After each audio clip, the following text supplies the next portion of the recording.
Bismillah, Assalamualaikum warahmatullahi wabarakatuh. Alhamdulillahi rabbil alamin, wal aqibatu lil muttaqin, wala udwana illa 'alal zalimin.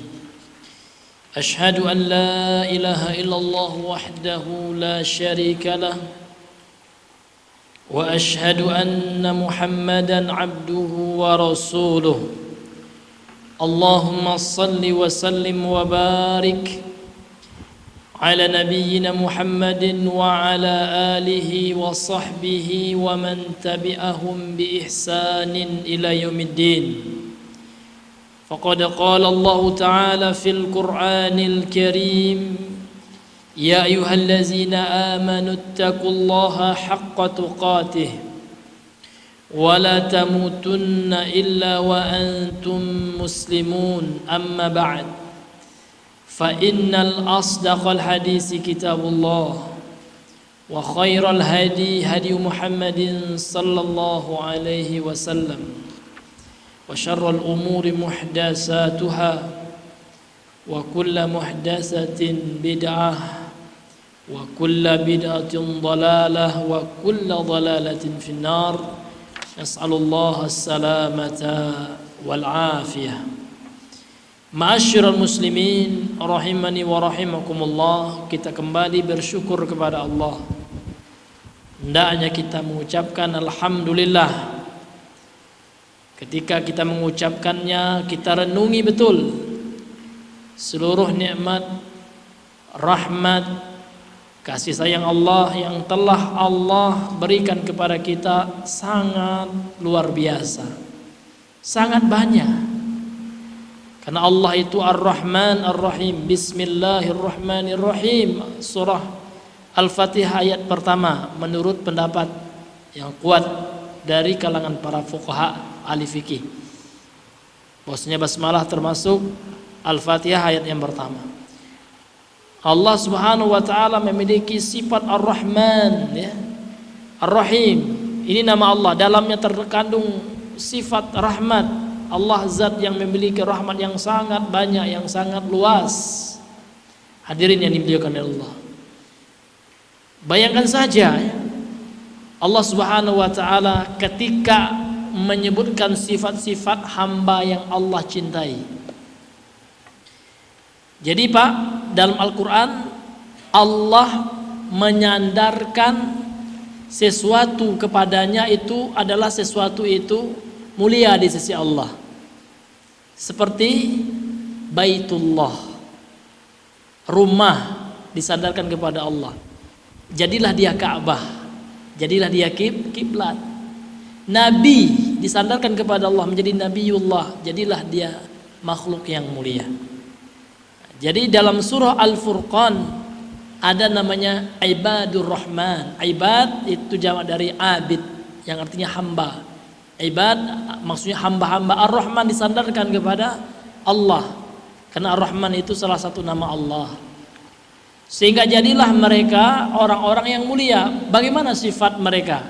Di antara sifatnya Pak, ayat-ayat terakhir dari surah Al-Furqan, mulai dari ayat 68 sampai 67 sampai mulai dari ayat 69, ya, sampai ayat 77. Ini lembaran terakhir itu Pak dari surah Al-Furqan.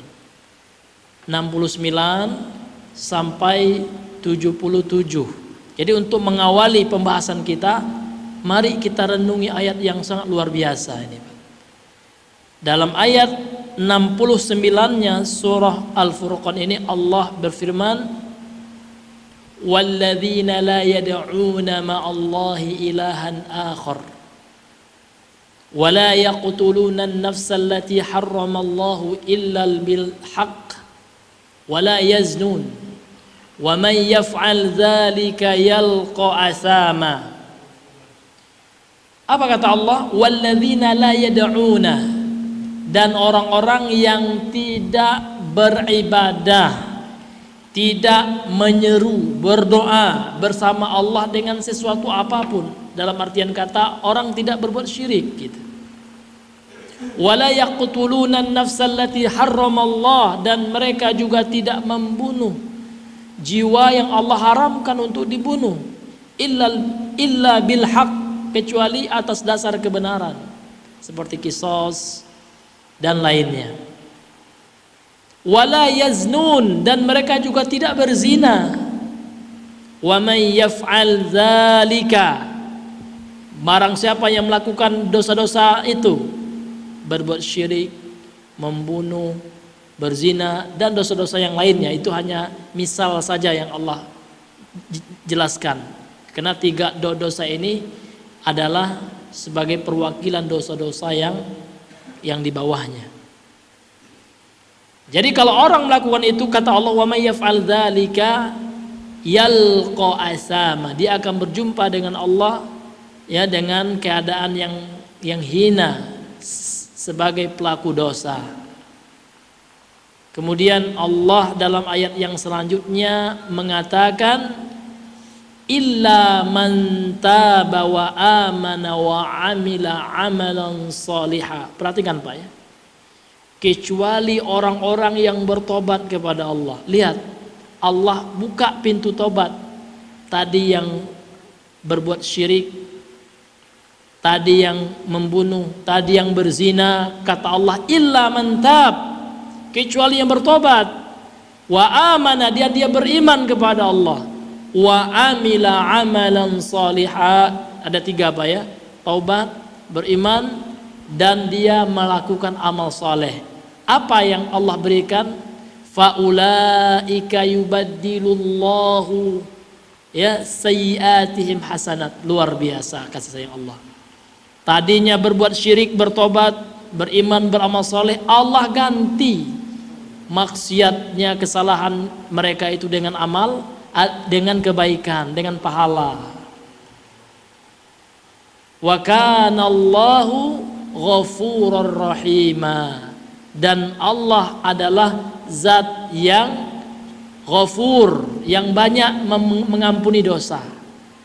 Ini Pak, ini ghafur itu enggak hanya ghafir. Kalau ghafir ya pengampun saja, tapi kalau ghafur maha pengampun, sangat mengampuni. Salah ya bertobat diampuni, salah lagi kembali lagi, Allah senantiasa mengampuni. Ini luar biasa Pak. Ini hadirin yang dimuliakan oleh Allah, itu kasih sayang Allah yang Allah berikan kepada hamba-hambanya. Maka untuk itu marilah kita senantiasa bertobat kepada Allah, karena kita banyak dosa. Karena kemaksiatan itu luar biasa Pak, apalagi zaman sekarang.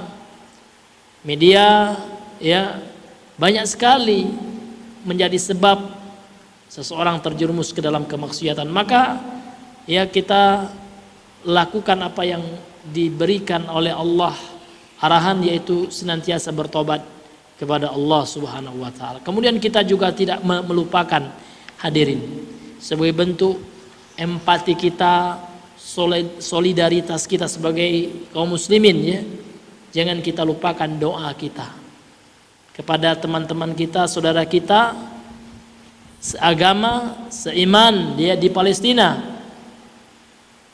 Kalau kita mampu, kita bantu Pak, sesuai dengan kemampuan kita. Kalau kita enggak mampu, terhalangi, enggak bisa untuk menolong langsung mereka, kita bisa bantu mereka lewat harta-harta kita. Kalau kita diberikan oleh Allah harta, Allah berikan kita kelebihan dari kewajiban infak kita, kewajiban nafkah kita. Kenapa? Ya, karena sedikit yang kita keluarkan itu akan dinilai besar di sisi Allah Subhanahu wa taala. Hadirin yang dimuliakan oleh Allah Subhanahu wa taala. Dan mereka kita doakan supaya Allah terima amal mereka, Allah berikan hidayah bagi mereka. Kalau seandainya di antara mereka ada yang masih lalai mengerjakan, mengamalkan agamanya, sebab musibah yang besar menimpa mereka, Allah berikan hidayah asbab itu. Jadi memang ya kita mesti ya merasakan apa yang mereka rasakan. Karena mukmin itu, kata Rasulullah dalam hadis sahih ya, riwayat Imam Bukhari, Muslim ya, al mu'minu lil mu'mini kal bunyan. Seorang mukmin dengan mukmin yang lain itu seperti satu bangunan. Yashuddu ba'duhu ba'dan, saling mengokohkan gitu, saling menopang. Yang satunya sedang dalam keadaan sempit, yang satunya menolong. Sehingga Allah menjamin Pak ya, menolong orang yang kalau orang itu menolong saudaranya dengan niat ikhlas karena Allah. Innallaha ala aunil abdi maka nal abdu ala auni akhihi. Sesungguhnya Allah Subhanahu wa taala akan senantiasa menolong seorang hamba. Jadi pertolongan Allah Pak, jangan kita pahami pertolongan hanya di dunia saja. Dengan rezeki lancar, badan sehat, anak-anak sukses semua, itu pertolongan juga Pak, namun itu kecil ya. Namun pertolongan yang paling besar adalah ketika Allah selamatkan kita kelak dari azab api neraka. Maka jangankan bantu teman kita, saudara kita Pak. Dalam hadis Sahih Al-Bukhari, kisah seorang wanita pelacur di masa Bani Israel, namun hadisnya sahih gitu ya. Dan ini benar ya. Ada beberapa redaksi itu. Ada juga terjadi di Bani Israel dan terjadi pada zaman Nabi ada juga. Seorang wanita pelacur bertobat ya, kemudian dia melihat seekor anjing selaku makhluk Allah juga anjing itu ya. Mau kehausan mati, mau mati kehausan. Kemudian dia bantu, karena ikhlasnya dia membantu makhluk Allah ini, Allah selamatkan dia. Allah terima taubatnya. Nah, bagaimana kalau yang kita bantu orang manusia yang beriman, atau bahkan manusia yang beriman yang lagi butuh nian gitu Pak ya. Mereka lagi diserang ya. Mereka ya dihancurkan rumah-rumah mereka, bahkan ada anak kecil Pak yang kami lihat ceritanya itu ya, beritanya itu ada anak kecil di rumah sakit ya kan, tiba-tiba dia siuman ya kan, umur 4 tahun. Pas bangkit dia nangis cari orang tuanya, ayah mana ya kan, tante mana, bibi mama, semua keluarganya meninggal rupanya. Qadarullah cuma dia yang hidup. Coba bayangkan kalau kita anak kecil umur 4 tahun itu kan. Ini luar biasa. Maka kita mesti merasakan apa yang mereka rasakan ya. Kalau kita mampu Pak, kita bantu. Dan alhamdulillah ya, kami ada juga mengadakan pengajian, ada link juga di sana, yaitu lembaga Multaqo Duat Indonesia ya. Karena kami juga salah satu di grupnya, dan itu grupnya dibawahi atau sebagai pembinanya itu Ustadz Syafiq salah satunya ya, Reza Basalama, kemudian Ustadz Khalid Sufyan Aruraid ya. Jadi kalau seandainya ada di antara ikhwan kita yang berminat ya, ini bisa kita share linknya gitu. Dan insya Allah ini amanah gitu ya, karena memang ada relasi langsung ke situ ya. Walaupun 1 rupiah Pak, karena dalam hadis Nabi itu Nabi mengatakan ya, peliharalah diri kalian dari neraka walaupun dengan sebelah kurma, bukan bijinya Pak ya, kalau bijinya nggak bisa dimakan ya. Walaupun kita bersedekah dengan kurma gitu, sebelah kurma, itu kalau ikhlas Pak, karena memang amal itu nggak tergantung jumlahnya, namun keikhlasan kita betul-betul ingin mendapatkan surganya Allah. Ya Allah, saya kasih seseorang itu untuk Engkau ya Allah, ya kan, untuk akhirat kita Pak, supaya Allah ampuni kita gitu. Karena kita kan belum ada jaminan surga gitu. Kalau para sahabat sudah, Nabi sudah, kalau kita belum, maka dengan amal itulah ya Pak ya, kita berharap surganya Allah Subhanahu wa taala. Ya, jadi kalau ada yang berminat Pak, nanti kita share sama Bang Ijal linknya, bisa langsung nge-share ke link itu. Kemudian ada nanti kontak personnya juga, panitia atau petugas di lembaga sosial peduli Palestina ya. Dan itu alhamdulillah dikelola oleh ustadz-ustadz kita yang ahlu sunnah ya, yang ma'ruf ya, yang kita kenal lah di Indonesia ini. Ya wallahu taala alam bisawab. Itu mungkin ya sebagai muqaddimah pendahuluan pembahasan kita di malam hari ini. Karena memang itu masih ini ya Pak ya. Berita tentang itu masih ini ya. Masih ya masif ya berita tentang saudara kita itu.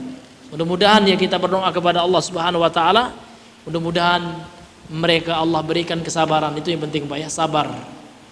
Karena kalau musibah itu Pak, memang kalau dalam kacamata kita buruk gitu.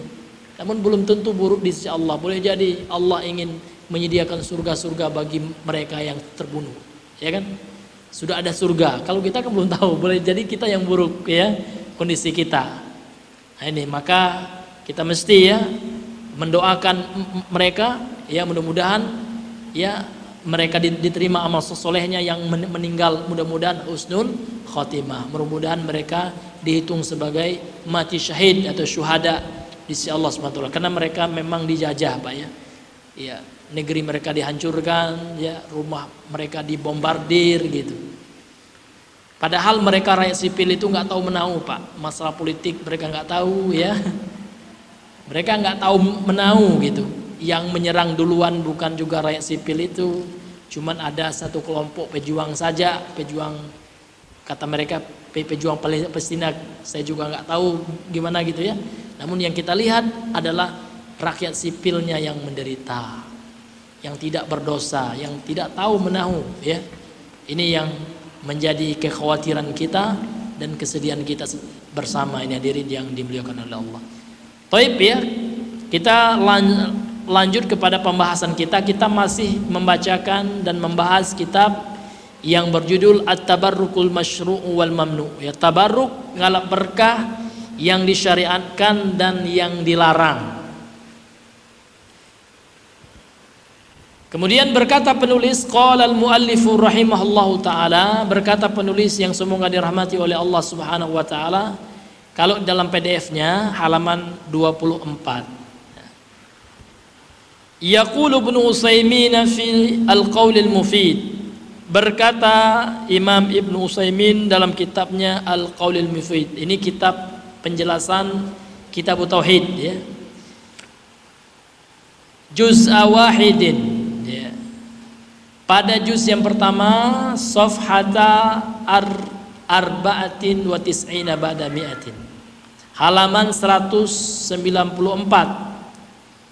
Kata Imam Ibnu Utsaimin, minat tabarrukil batili, di antara contoh ngalap berkah yang batil, yang salah, yang tidak benar, at-tabarruku bil amakinil mubarakati ala ghairi ma warada fi syar'i kataqbili abwabil masajidi.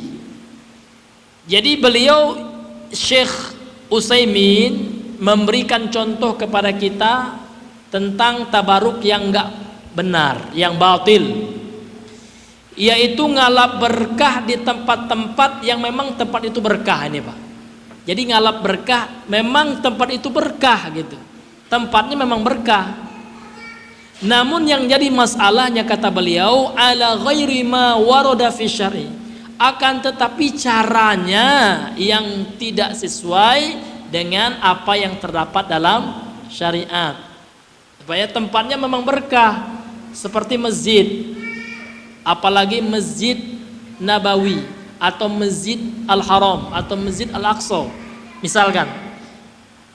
Masjid berkah nggak Pak? Berkah, namun caranya terkadang salah, maka dia termasuk ngalap berkah yang salah.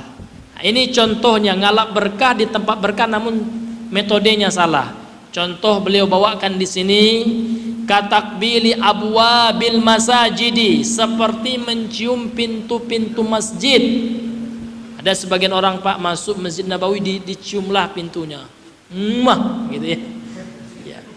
Ya, untuk apa itu? Nah, supaya berkah, kata itu salah Pak.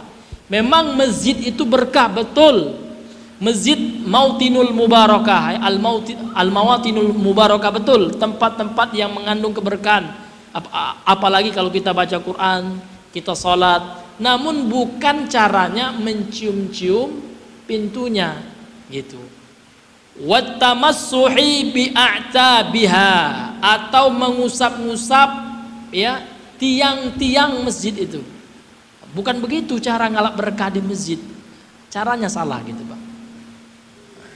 Karena ngalap berkah di masjid itu bagaimana, Pak? Ibadah di situ, zikir di masjid. Ya.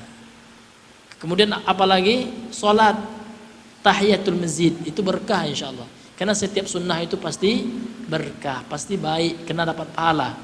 Karena sunnah pengertiannya menurut ulama fikih apa, Pak? Sunnah itu pengertiannya menurut ulama fikih ini ada beberapa pengertian sunnah memang. Beda disiplin ilmunya beda pula pengertiannya.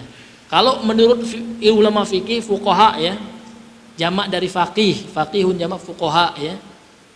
Sunnah itu adalah ma yusabu fa'iluhu imtithalan walam yu'aqab yatarikuhu ya. Apa saja yang kalau dikerjakan pelakunya mendapatkan pahala, namun syaratnya imtithalan, niatnya ikhlas ya, mengikut Nabi. Walam yu'aqab fa'iluhu wa tarikuhu, dan tidak disiksa, tidak dikatakan berdosa yang meninggalkannya. Kalau kita stop di sini memang betul ini pengertian ulama fikih. Namun kalau menurut hitung-hitungan amal ya, memang itu enggak berdosa, namun menurut hitung-hitungan amal rugi. Memang meninggalkan yang sunnah enggak ada dosa, Pak ya. Sunnah menurut tinjauan fikih memang enggak berdosa, namun kita rugi. Kenapa, Pak, ruginya? Karena di akhirat kelak ada yaumul hisab, ada hari setiap amal kita itu dihitung oleh Allah. Jadi ada hitungannya semua rupanya, Pak. Dan hitungan Allah lebih hebat daripada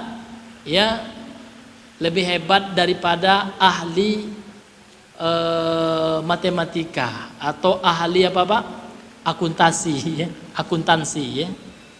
Nah, luar biasa hitungan Allah kelak. Ini hadirin yang dimuliakan. Jadi ini, Pak, bentuk tabaruk yang salah.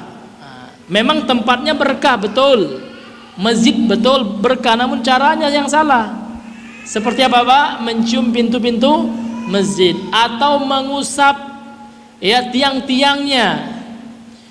Kemudian kata beliau wal istishfa'i biturbatiha, atau mencari kesembuhan. Itu istishfa, itu mencari kesembuhan, mengharapkan kesembuhan dengan tanah masjid. Nah, ini nggak benar, Pak ya. Memang masjid berkah betul, namun untuk ibadah, untuk baca Quran gitu ya. Namun bukan untuk tanahnya ya, tanahnya buat ini bagus, ini buat masuk angin nih tanah masjid tuh. Ambil bega sekilo ya. Lagi pas masuk angin campur dengan teh ya, tanahnya. Kan nggak bisa, Pak. Kita kembalikan kepada ahli kesehatan. Fas'alu ahla dzikri in kuntum la ta'lamun ya. Ini hadirin yang dimuliakan oleh Allah Subhanahu wa taala. Kemudian apalagi contohnya, Pak? Wa mislu dzalika, dan contoh yang berikutnya dalam hal itu, dalam cara tabaruk yang enggak benar itu, at-tamassuhu bijidaril ka'bati, mengusap-ngusap dinding Ka'bah. Ini pernah kami saksikan, Pak ya, waktu umrah itu ya, waktu tawaf itu. Banyak yang ngusap-ngusap. Padahal kalau yang sunnahnya kita kalau bisa mencium Hajar Aswad itu memang sunnah, karena Nabi pernah melakukannya, ya kan? Itu sunnah. Namun kalau nggak mampu ya jangan kita memaksakan diri, jangan sampai bermudarat gitu. Jangan sampai karena kita mau mengerjakan yang sunnah kita melakukan yang haram, ya, marah sama orang, nyikut kanti gitu, Pak ya, iya kan? Karena memang berdesak-desakan luar biasa, Pak, ya kan? Apalagi orang-orang besar-besar bebadan, ya kan, orang India gitu ya, atau orang Afrika gitu ya. Nah, gitu kayaknya sengaja dia ya, kalau kita ke situ tuh dipersulit, ya kan? Ini hadirin yang dimuliakan oleh Allah Subhanahu wa taala. Jadi cukup kita kasih isyarat saja kalau nggak bisa menciumnya dengan tangan. Kemudian apalagi Pak, contohnya tabaruk yang nggak benar itu tempatnya memang mubarakah, tempatnya berkah gitu, namun cara yang nggak benar ya. Contoh yang selanjutnya, au maqam Ibrahim, ya, au maqam Ibrahim, dan atau mengusap tempat berdirinya Nabi Ibrahim. Itu bukan makom, ini bukan makam Pak ya, makam bahasa kita lain. Kalau makom ini tempat berdiri. Jadi Nabi Ibrahim ketika membuat pondasi daripada Ka'bah itu ada tempat berdirinya, tempat pijakan beliau. Nah, itu namanya makom ya. Karena makom ini kalau dalam istilah bahasa, dalam tinjauan apa namanya itu, ilmu morfologi ya, atau ilmu asal akar kata dalam bahasa Arab ya kan, atau ilmu sorof gitu ya. Makom ini keterangan tempat ya, dari koma. Koma artinya berdiri, berarti makom tempat berdiri ya. Jadi bukan makam Pak, karena ada juga yang salah paham itu kuburan Nabi Ibrahim kan makom, itu makom Ibrahim bukan. Itu bukan kuburan beliau gitu. Kalau kuburan Nabi Ibrahim itu di Syam, itu akan beliau jelaskan ntar ya, di Syam ya, di Palestina. Bukan makom, itu bukan kuburan. Kemudian wa ghairi zalika, dan yang selainnya. Kemudian ya beliau bawakan contoh yang lain, wa min zalika, dan diantara contoh apa namanya itu tabaruk yang enggak benar itu, tabaruk yang tidak dibenarkan ya, yang dilarang gitu ya. Wa min zalika aidan az-zihabu ilal quburi la liqasdi ziyarati, pergi ke kubur-kubur bukan niat atau bukan dengan tujuan ziarah. Apa tujuan dia ke kuburan? Ngalap berkah, itu bukan ziarah Pak. Karena kalau ziarah itu adalah untuk mengingat kematian, itu tujuan ziarah. Itu ziarah yang syar'i gitu, yang sesuai syariat. Kita ziarah kubur untuk apa? Untuk supaya kita ingat suatu saat kita juga akan dimakamkan, akan dikuburkan seperti orang yang kuburan yang kita ziarah ini. Kemudian untuk apa? Untuk mendoakan orang yang meninggal. Assalamu alayka ahlad diyar, kan itu doa pendeknya gitu ya. Semoga keselamatan atasmu, tentu keselamatan dari Allah ya, atas engkau wahai penghuni kampung akhirat ya, kampung alam barzakh ini, kuburan ini, kan gitu doa pendeknya. Bukan untuk minta doa Pak. Nah, ini yang sering kita sampaikan. Jadi kita ziarah kubur itu mendoakan orang yang meninggal dan mengingat akhirat. Nah, sampai-sampai kalau para sahabat Pak, mereka terisak-isak nangisnya. Apalagi seorang sahabat bernama Utsman bin Affan. Kalau Utsman bin Affan itu Pak, kata beliau, kalau saya membaca tentang akhirat saya sedih betul, saya takut betul. Namun kalau berbicara tentang kubur, apalagi ziarah kubur, itu membuat saya lebih takut. Apa alasannya Pak? Kenapa kubur lebih menakutkan daripada akhirat? Karena kubur ini yang pertama gitu.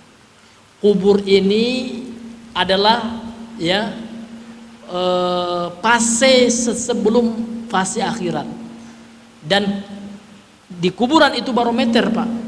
Kalau seandainya seseorang itu selamat di kuburan, maka insya Allah di akhirat dia akan selamat gitu.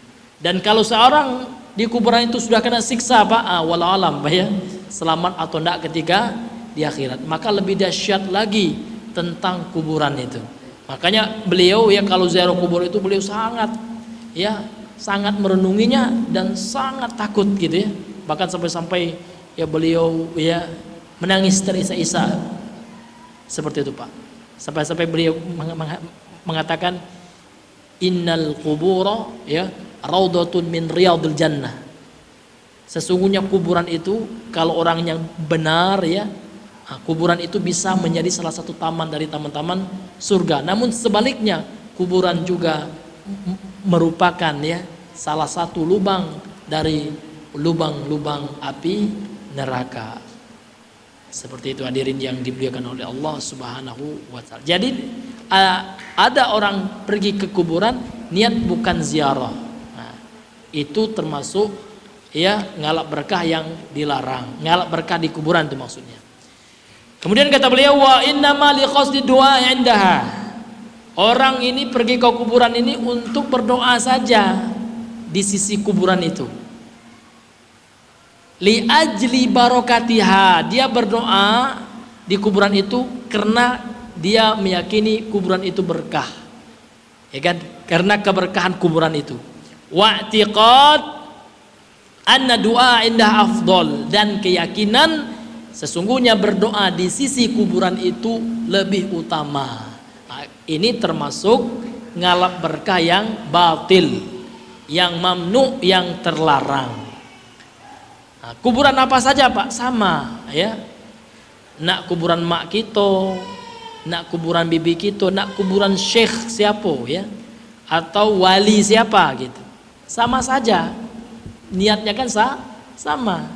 Niatnya sama-sama, mengingat kematian sama-sama, mendoakan orang yang meninggal. Nah, nggak boleh dibeda-bedakan, ya. Karena kalau membeda-bedakan, disitulah ya masuk penyelewengan dari keyakinan. Karena kalau sudah membeda-bedakan berarti sudah meyakini kalau kuburan wali itu lebih afdol, ya, lebih mujarab doa di situ. Wah, disitulah Pak kekeliruan itu. Karena kuburan itu Pak bukan kita berdoa sama kubur, bukan tempat kita minta hajat kita, enggak. Kita ke kuburan itu mendoakan orang yang meninggal, itu saja Pak. Bukan kita minta hajat kita pula. Karena pernah saya lihat Pak dahulu ya di potongan video, orang ke kuburan minta hajatnya. Kiai ya, saya ini punya utang katanya. Ada pula hajatnya yang itu belum menikah. Ya kan, sudah lama jomblo nih kiai ya. Nah, tolong doakan sama Allah. Kiainya udah meninggal Pak. Berarti itu sama minta sama kiai, itu yang minta sama kiai. Yang sudah meninggal, langsung aja kita sama Allah kan. Bukankah Allah itu Maha mendengar gitu kan? Bukankah Allah itu dekat dengan kita gitu. Ya kan? Ini hadirin yang dimuliakan oleh Allah Subhanahu wa taala. Kemudian qala al-muallif rahimahullahu taala, berkata penulis yang semoga dirahmati oleh Allah Subhanahu wa taala,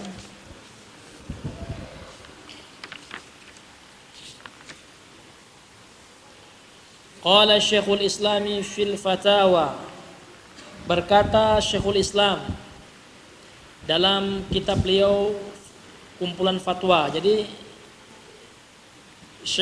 Syekhul Islam Ibnu Taimiyah punya kitab judulnya Majmu'ul Fatawa, ya, kumpulan-kumpulan fatwa beliau. Fi juz'i 17, pada juz ya ke 17, safhata 460, ya, pada halaman 460. Beliau mengatakan, wa innamal maqsudu anna asla syirki fil alami kana min ibadatil basharis salihina wa ibadati tamasilihim. Kata beliau, sesungguhnya yang dimaksud dalam fatwa beliau gitu ya, yang berkenan dengan masalah syirik. Jadi kata beliau, anna asla syirki, sesungguhnya ya dasar terjadinya kesyirikan, sebab utama kesyirikan itu fil alam, yang ada di alam semesta ini, yang ada di dunia ini ya, maka sebab utamanya atau sebab yang mendasarinya kana min ibadatil bashar, maka sebabnya itu adalah karena peribadahan atau penyembahan kepada manusia yang mana as-salihin, orang-orang saleh, wa ibadati tamasilihim, dan menyembah patung yang menyerupai mereka, orang saleh tersebut. Ini sebenarnya Pak bukan perkataan beliau saja. Ini juga perkataan daripada ahli tafsirnya sahabat. Siapa itu Pak? Ibnu Abbas ya, ketika mentafsirkan firman Allah dalam surah dalam surah Nuh ya ayat 23. Dalam surah Nuh ayat ke-23. Apa kata Allah Subhanahu wa taala dalam surah Nuh ayat 23 ini? Wa qalu, dan mereka berkata, siapa? Kaum Nabi Nuh. Orang-orang musyrik kaum Nabi Nuh. La tadarunna alihatakum, jangan kalian tinggalkan patung-patung sesembahan-sesembahan kalian gitu. Wala tadarunna wadda wala suwa'an wala yaghutsa wala yaghutsa wa ya'uqa wa nasra gitu. Jadi Pak, apa yang dimaksud dengan nama-nama ini dalam surah ya Nuh ayat 23 ini? Yang pertama Wad. Siapa Wad itu? Kemudian yang kedua Suwa', kemudian Yaghuts, yang ketiga, yang keempat Ya'uq, yang kelima Nasr. Kalau kita buka tafsir ya, seperti tafsir Imam Ibnu Katsir rahimahullahu taala. Maka Imam Ibnu Katsir ya, beliau menukilkan perkataan daripada ahli tafsirnya sahabat. Dan perkataan Ibnu Abbas ini diriwayatkan oleh Imam Al-Bukhari Pak ya.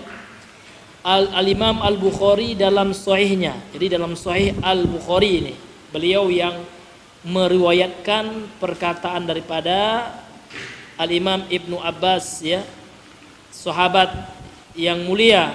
Kemudian juga tafsir ahli tafsirnya dari kalangan para sahabat. Ini hadirin yang dimuliakan oleh Allah Subhanahu wa taala.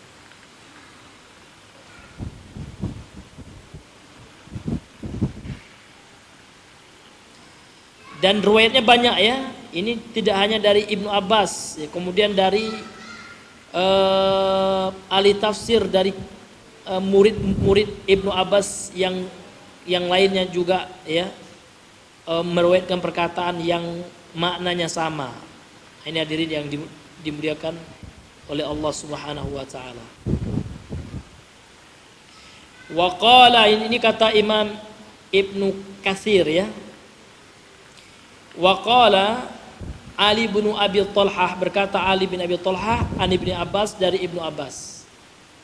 Jadi nama-nama Suwa ya, nama-nama yang tadi Wad dan Ya'uq dan seterusnya itu kata Ibnu Abbas adalah hadhi asnamun ya kanat ya tu'badu fi zamani Nuhin. Ini adalah nama-nama ya berhala yang mana disembah pada zaman Nabi Nuh alaihissalam. Ini hadirin yang dimuliakan oleh Allah Subhanahu wa taala. Kemudian diriwayatkan juga oleh beliau, jadi patung-patung yang disembah oleh orang-orang ataupun kaum Nabi Nuh sebelumnya adalah patung-patung orang-orang soleh ya.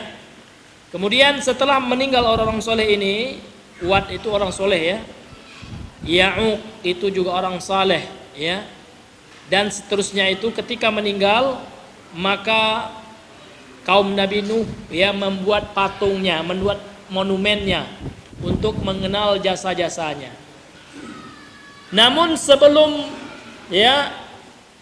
itu ya, waktu dibuat monumen itu belum disembah sebelumnya gitu. Namun setelah mati orang-orang yang membuat monumen, membuat patungnya itu, membuat gambarnya itu, maka setelahnya barulah disembah, dibisikkan oleh syaitan ketika tidak ada lagi yang menjelaskan tentang masalah tauhid.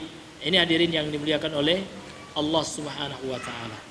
Jadi ya, apa yang dikatakan oleh beliau di sini betul. Jadi asal daripada perbuatan syirik yang terjadi di alam ini adalah pertamanya ya kan, dari menyembah orang saleh. Dan menyembah itu Pak bukan langsung menyembah, bukan. Sebelum menyembah itu Pak, dari sikap berlebihan. Bagaimana bentuk sikap berlebihan itu Pak? Yang pertama tentu mengagungkannya. Dibuatlah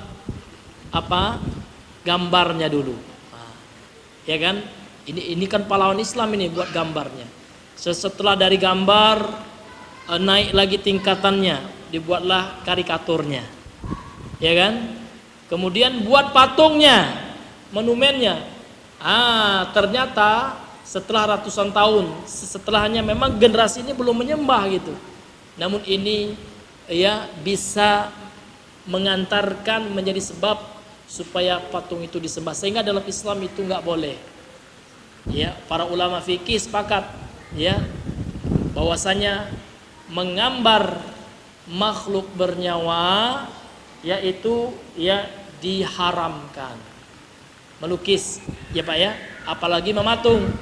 Cuman yang terjadi perbedaan pendapat masalah kontemporer ya, masalah fotografi. Apakah fotografi ini termasuk dalam melukis atau tidak? Di situ terjadilah perbedaan pendapat. Sebagian ulama mengatakan iya termasuk, nggak boleh juga gitu. Sebagian mengatakan selama dia tidak dipajang, cuman dalam bentuk file, maka tidak ubahnya kita berdiri di depan cermin. Kan nampak juga gambar kita di cermin ya. Namun kalau dia sudah dicetak, tetap hukumnya sama dengan lukisan. Namun kalau dia masih dalam file, itu dibolehkan oleh sebagian ulama, diantaranya oleh Syekh Ibnu Utsaimin. Namun kalau sudah dicetak, kemudian bukan untuk perkara yang darurat. Nah, kalau perkara yang darurat dirinci oleh ulama Pak.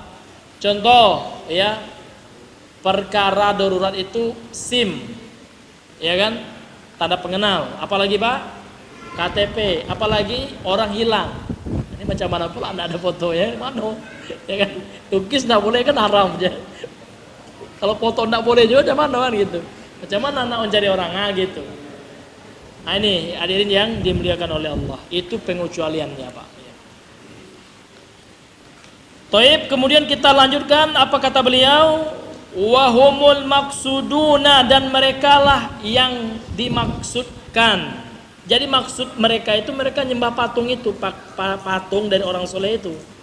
Lizalika, oleh sebab itu saddan Nabiyyu sallallahu alaihi wasallam hadal bab. Nabi telah menutup bab ini sehingga dilarang melukis, membuat patung.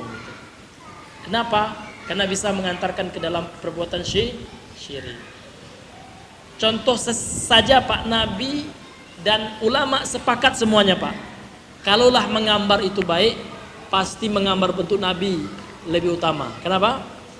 Karena Nabi lebih soleh, lebih tinggi derajatnya daripada wali-wali yang dianggap wali itu. Daripada foto-foto habaib itu, tentu kalau memang moto itu boleh, melukis itu berkah gitu ya, tentu lukisan Nabi Pak. Namun ulama sepakat nggak boleh melukis Nabi, termasuk pelecehan itu, dan termasuk dosa besar. Ada orang buat karikatur Nabi. Maka sampai sekarang ada nggak Pak lukisan Nabi Muhammad? Ada Pak? Emang nggak ada, nggak boleh gitu. Lukisan Nabi aja nggak boleh, apalagi lukisan Habib gitu ya. Ini hadirin yang dimuliakan. Kalau ingin mendatangkan berkah secara logika Pak ya, tentu lukisan Nabi lebih berkah. Karena Nabi hebat, Nabi utusan Allah, Nabi kekasih Allah. Nabi Muhammad itu adalah manusia yang paling mulia. Yang dibandingkan Nabi Adam, Nabi Muhammad nomor 1 Pak.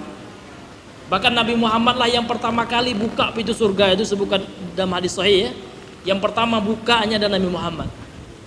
Kalau foto Nabi Muhammad aja nggak boleh, apalagi foto orang yang jauh di bawah kedudukan Nabi Muhammad. Sehingga dalam Islam nggak boleh kita melukis. Yang dibolehkan tadi fotografi, memang khilafiyah itu Pak ya, karena terjadi perbedaan pendapat, karena memang nggak ada fotografi di zaman para sahabat kan seperti itu, sehingga terjadilah silih pendapat ya, perbedaan pandangan dalam hukumnya gitu. Namun kalau melukis dengan tangan itu atau mematung itu nggak ada Pak ya. Ini ijma para ulama salaf ya, para imam 4 mazhab itu sepakat ya, Imam Abu Hanifah, Imam Malik ya, Imam Syafi'i, Imam Ahmad bin Hanbal, dan ulama-ulama yang diakui keilmuannya dalam fikih ya, bahwasanya mematung itu nggak boleh. Ini hadirin yang dimuliakan oleh Allah. Dan bahkan ya, ketika Fathul Makkah Pak, ketika Nabi kembali dari Madinah menguasai kota Mekah ya, sudah kuat kekuatan umat Islam, maka Nabi memerintahkan kepada Ali bin Abi Thalib, ya Ali ya, la tada' suratan illa tamastaha. Ini dalam Sahih Muslim ini. Wahai Ali, tidaklah engkau jumpai suatu surah pun. Surah ini ada beberapa maknanya. Surah itu secara makna itu gambar makhluk bernyawa, termasuk patung juga. Tidaklah engkau jumpai patung kecuali engkau hancurkan gitu. Namun ini Pak kembali kepada maslahat dan mudaratnya. Ya, umat Islam waktu itu kuat. Ya, umat Islam memegang tampuk pemerintahan, kekuasaan di tengah umat Islam, pemerintahannya Islam gitu Pak ya. Artinya pemerintahannya itu memang aturan-aturan Rasul gitu. Nah, maka boleh ya. Tapi kalau sekarang kan enggak. Kalau kita hancurkan patung, kita yang kena pidana Pak ya. Maka itu kewajiban pemerintah ngancurin. Tapi Pak Ustadz, pemerintah membiarkan pemerintah nanti yang mempertanggungjawabkan di hadapan Allah. Kita nggak boleh melakukan hal-hal yang bukan wewenang kita, karena itu adalah wewenang pemerintah yang sah. Nah, kalau sekarang mungkin itu wewenangnya ya pemerintah kita, presiden dan staf-stafnya seperti itu Pak ya. Ini hadirin yang dimuliakan oleh Allah Subhanahu wa Ta'ala. Kemudian pesan Rasulullah kepada Ali bin Abi Thalib, wala qabran musyrifan illa sawaitahu. Dan tidaklah engkau menjumpai ada kuburan yang dibangun, ya kan? Yang dimegahkan buat kubahnya kecuali engkau ratakan. Samakan aja. Jangan pula Pak ya pas kita udahlah kita hancurkan kuburan, jangan. Ali melakukan itu karena perintah dari presiden waktu itu. Karena Nabi ya waktu itu sudah menjadi presiden umat Islam semuanya. Mekah di bawah kekuasaan Nabi sallallahu alaihi wasallam. Maka bisa dilakukan. Artinya yang melakukan itu adalah otoritasnya pemerintah. Karena ada memang syariat ini dilakukan oleh individual, ada seperti sholat, itu nggak harus perintah pemerintah itu Pak ya, nggak harus sholat rukun Islam itu ya. Tapi kalau menyangkut sesuatu yang berkaitan dengan kemaslahatan umum ya, seperti masalah hukum pidana dalam Islam, seperti orang mencuri dipotong tangannya, ini yang mengeksekusinya, eksekutornya adalah pemerintah kita, bukan kita Pak, bukan ormas ya, bukan jemaah pengajian, bukan yayasan ya, namun diserahkan kepada pemerintah. Kenapa? Karena menyangkut ya masalah sosial ya, kemaslahatan bersama. Nanti kalau masing-masing motong tangan kacau Pak gitu ya. Nah, ini hadirin yang dimuliakan oleh Allah Subhanahu wa Ta'ala. Kemudian kata beliau, wa fi sahihi Muslimin, dalam sahih Muslim, dalam hadis sahih Muslim ya, anna nabiyya sallallahu alaihi wasallam, sesungguhnya Nabi sallallahu alaihi wasallam qala, telah bersabda, qabla an yamuta bi khamsin, 5 hari sebelum wafat Nabi bersabda, inna man kana qablakum kanu yattakhiduna al-qubur masajida. Sesungguhnya orang-orang sebelum kalian dahulu mereka menjadikan kuburan-kuburan sebagai masjid. Ala fala tattakhidul qubur masajida. Ketahuilah kata Rasulullah ya, 5 hari sebelum wafat nih Pak ya, Nabi telah mengingatkan sahabatnya, ketahuilah janganlah kalian jadikan kuburan-kuburan itu masjid. Jadi larangan Pak, kalau dalam ilmu usul fikih, hukum asal larangan itu adalah menunjukkan makna haram. Ada larangan Al-Quran, ada larangan dari hadis. Jadi larangan Allah dan larangan Rasul itu memberikan hukum haram. Itu hukum asalnya. Nah, kecuali nanti ada pengecualian Pak ya. Ada indikasi dalil lain yang memalingkan hukum haram ini menjadi makruh lah gitu ya. Seperti itu. Namun ini nggak ada yang memalingkannya Pak, maka dikembalikan kepada hukum asalnya hadis ini. Maka hadis ini memberikan makna haram. Kalau haram berarti berdosa Pak. Ya, ini hadirin yang dimuliakan oleh Allah. Kemudian beliau mengatakan, fa inni anhaakum an zalika. Sesungguhnya ini penguatan Pak, ada kata in ya, inni gitu ya. Inna tambah ana menjadi inni, yang maknanya penguatan, penegasan. Maka sesungguhnya aku anhaakum, melarang kalian anzalik, dari perbuatan itu. Jadi kalau dilarang oleh Nabi pasti haram itu Pak. Karena Nabi tidaklah melarang kecuali sesuatu yang berbahaya. Nabi tidaklah melarang sesuatu yang kecuali sesuatu yang bisa mendatangkan murkanya Allah. Kemudian kata penulis ya, wa fis sahihaini, dan di dalam hadis sahih Bukhari Muslim, dua hadis sahih Bukhari dan Muslim, annahu sallallahu alaihi wasallam dzukira lahu kanisatun bi ardil Habasyah. Suatu ketika Pak, pernah diceritakan kepada Nabi ya, ada sebuah gereja di negeri Habasyah. Habasyah itu Pak sekarang di Ethiopia, di Afrika itu Pak ya. Dzukira min husniha wa tasawwira fiha. Kemudian diceritakan ya, luar biasa ya. Kanisah itu kan bahasa Arab, bahasa kita gereja. Jadi gereja di Ethiopia itu, di Habasyah itu Masya Allah gitu ya. Kemudian ada banyak patung-patung ya di dalamnya. Nah, seperti itu. Karena Pak sahabat itu pernah hijrah Pak ke Habasyah ya. Ini disebutkan dalam Sirah An-Nabawiyah ya. Sebelum hijrah ke Madinah itu pernah beberapa sahabat itu hijrah ke Habasyah. Dan Raja Najasyi itu pemimpin Abbasiyah, diceritakan beliau masuk Islam. Ya, masuk Islam Pak. Namun rakyatnya kafir Nasrani. Sehingga ketika Raja Najasyi ini meninggal ya, Nabi sholatkan sholat gaib. Itulah awal asbabul wurud Pak ya. Sebab adanya sholat gaib. Jadi sholat gaib itu Pak, apabila ada orang meninggal dan tidak ada yang menyolatkan. Orang yang tempat dia meninggalkan itu misalnya tidak ada yang menyolatkan dia gitu. Jadi kita yang jauh tempatnya tahu kabar dia meninggal dan kita tahu nggak ada yang menyolatkan, maka kita sholatkan dia. Sholat jarak jauh gitu ya. Itu sholat gaib. Itu asal muasal asbabul wurudnya. Jadi Raja Najasyi ini masuk Islam. Ini Raja Najasyi itu di Habasyah itu Pak ya. Penguasa Habasyah itu. Dan salah satu sahabat yang dari Habasyah itu siapa Bang? Bilal. Bilal bin Rabah itu dari Afrika. Nah, sehingga beliau berkulit hitam. Namun walaupun berkulit hitam Pak, sudah dijamin masuk surga. Belum tentu kita yang ganteng Pak yang putih ya, belum tentu jamin surga. Sehingga surga itu Pak tidak melihat ganteng enggaknya.